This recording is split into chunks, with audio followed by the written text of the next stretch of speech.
Hi guys, my name is Brandon from Brandon Goes Traveling, and my job is to help you get out there, explore, and see the world. In this video, we're going to be talking about Salzburg, Austria, and kind of what are some of the best things to do while there. Before I dive in, what I want to say is I really recommend getting the Salzburg card from one of the tourist shops in Salzburg. And the cards start off at about 27 euro for the day and range up to, I believe, 67 or 100, something like that, for 3 days. And I really do recommend them because it allows you to get into a lot of the tourist sites in Salzburg and really take advantage of your time while there. One of the things that it lets you do, especially during the summertime, is do the river cruise. And you get to ride along this river, and the tour guide will point out different locations that you could go see, such as where the Sound of Music was filmed, where the fortress is, things of that nature. And I really do recommend that as a first point of interest while you're in Salzburg, and maybe the first thing you should do while you're there. So this picture right here was taken from the Mozart Museum, and Mozart Museum was fairly interesting.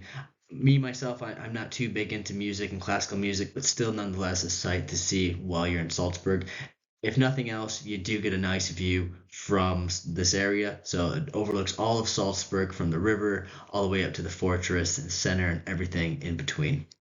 Also, if you're looking for a great Christmas market, the Christmas market in Salzburg is very nice, very interesting. It's not massive, but it definitely does a job. It's free to enter, and there's tons and tons of stalls. This photo was taken during the pandemic, so I imagine it to be a lot busier outside of the pandemic. But while I was there, there were still tons of stalls open and tons of variety all throughout the different parts of Austria.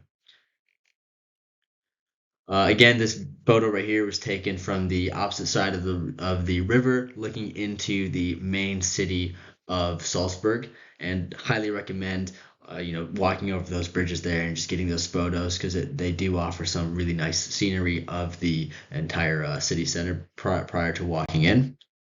This photo right here was taken from the fortress. Again, with that card that I was mentioning about in the beginning of the video, you do get free entry into this. It is quite a steep walk from the city center up to the fortress. Probably will take you a good 20 minutes to get up there, but definitely worth a visit and definitely a lot of stuff in there to keep you occupied, especially on rainy days like my day was there. So while I'm in Austria or while I'm in Salzburg, one of the things I really like to do is go to Untersberg. Again, it's on that card that you're able to do. And I've been there now during the summer and winter months. Both really offer their unique viewpoints because they're just so different. Once you get to Untersberg, you're able to take the vernacular up for free with that card again, and you're able to just take the vernacular up and hike around. And you can hike around actually a little section and be in Germany. So you can actually go to Germany real quick and then hop the fence back over and come over to Austria if that's what you're looking to do. Either way. Both photos offer some really unique views. So this is obviously taken during the summer.